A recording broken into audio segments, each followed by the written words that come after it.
Assalamualaikum warahmatullahi wabarakatuh. Apa kabar anak soleh-solehah? Alhamdulillah ya, kita masih dipertemukan oleh Allah Subhanahu wa Ta'ala. Hari ini tahu nggak kalian? Hari ini adalah hari yang spesial untuk memperingati Maulid Nabi Shallallahu Alaihi Wasallam. Di sini Ustadzah Marfuah akan menceritakan apa sih Maulid Nabi Shallallahu Alaihi Wasallam itu. Dulu di Mekah, ya, tahu nggak kalian Mekah di mana? Mekah itu adalah kota yang ada di Arab Saudi, ya. Siapa yang pernah umroh di sana? Nah, baik ya. Dulu Mekah adalah kota yang sangat megah dan besar. Masyarakatnya hidup serba berkecukupan dan berkah dari Allah, dan kesejahteraan ada pada kota Mekah pada waktu itu. Beribu-ribu tahun kota Mekah berubah menjadi negeri yang sangat kejam. Sebagian masyarakatnya mulai melupakan ajaran-ajaran yang benar. Mereka menyembah berhala. Mereka tuh menyembah berhala yang dibikin sendiri dan diberi nama Saman, ya, Waton, dan masih banyak yang lainnya. Semua itu adalah nama Tuhan mereka. Ada yang terbuat dari batu, dari kayu, dan ada juga dari logam. Tapi bukan hanya Tuhan mereka saja yang berubah, sifat masyarakatnya juga berubah. Kaum Quraisy yang secara turun-menurun menguasai Ka'bah dan Mekah mulai membentuk kelompok masing-masing. Mereka sangat kaya raya dan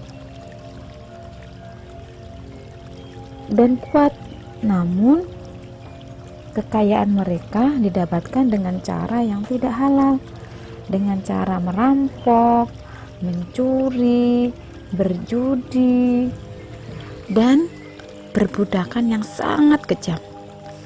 Kaum Quraisy menganggap harta adalah segala-galanya. Bagian memiliki kekayaan yang banyak, dialah yang berkuasa. Mereka menghalalkan segala cara dan selalu terlibat dalam perselisihan, dan kadang-kadang mereka berperang antar saudara, teman-teman. Zaman itu, yang mana zaman kaum Quraisy yang kejam, yang mana zaman itu disebut zaman jahiliyah. Pada zaman itu pula ada seorang wanita solehah yang bernama Aminah dan suaminya bernama Abdullah. Pada saat Aminah mengandung, suaminya jatuh sakit. Akhirnya tak lama kemudian meninggal dunia. Aminah sangat sedih karena harus hidup sendirian. Pada suatu malam, Aminah bermimpi ada bintang yang jatuh ke pangkuannya. Menurut ahli tafsir, kelak anak yang dikandung Aminah akan dihormati oleh banyak orang. Mekah dan Ka'bah semakin ramai dan berkembang. Orang dari segala penjuru selalu berkunjung untuk beribadah dan juga berdagang. Kemajuan Mekah saat itu membuat Abraha, tahu nggak teman-teman Abraha itu siapa? Abraha itu adalah seorang raja di Yaman pada waktu itu. Dia merasa sakit hati dan iri, dan dia akhirnya membuat rumah ibadah yang lebih besar dan megah daripada Mekah. Tapi setelah jadi, Tidak ada satupun orang yang mau beribadah di sana. Akhirnya Abroha marah dengan menyuruh para pasukannya untuk bersiap-siap untuk menyerang Ka'bah. Abroha dan pasukannya menyerbu Ka'bah dengan pasukan gajahnya, dengan kesombongannya. Tapi ketika Abroha dan pasukannya akan menyerang Ka'bah, tiba-tiba ada datang ribuan burung ababil yang membawa batu-batu berapi dari neraka. Kemudian batu-batu itu dilemparkan ke arah pasukan gajah Abroha. Dalam sekejap mata, pasukan gajah Abroha berhasil dapat dikalahkan dan dapat diselamatkan. Dan akhirnya Mekah kembali di tangan masyarakat muslim pada waktu itu. Tahun itulah disebut namanya tahun gajah. Bisa difahami kan teman-teman? Nah, pada tahun gajah itu pula Aminah melahirkan putranya. Ia memberikan nama Muhammad, sebuah nama yang tidak lazim untuk anak-anak kaum Quraisy. Dan akhirnya Aminah memberi nama Nabi Muhammad SAW. Beliau adalah nabi terakhir yang diutus oleh Allah Subhanahu wa Ta'ala.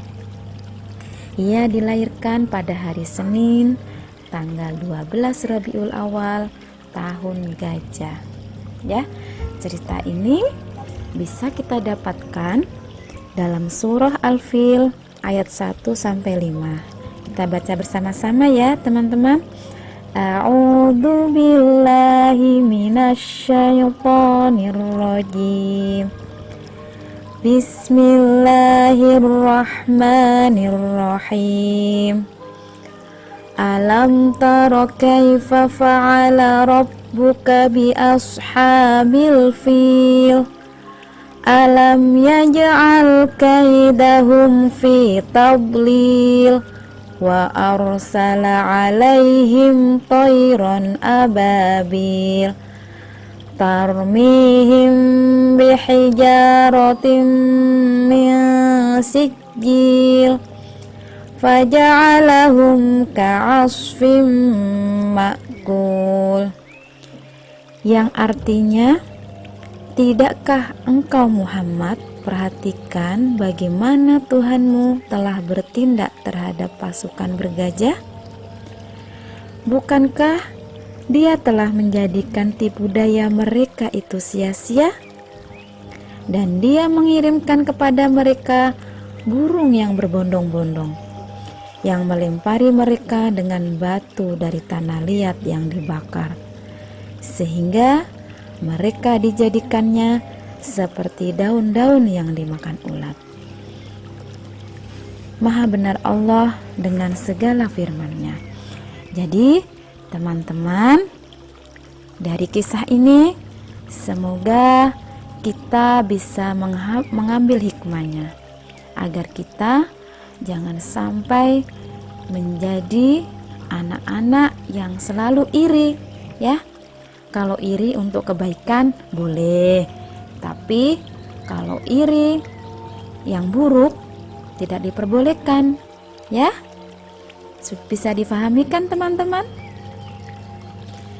Baik, kita akhiri ya dengan membaca hamdalah dan kafaratul majelis. Alhamdulillah rabbil alamin, subhanakallahumma wa bihamdika asyhadu an la ilaha illa anta astaghfiruka wa atubu ilaik. Sekian dari Ustadzah. Wassalamualaikum warahmatullahi wabarakatuh.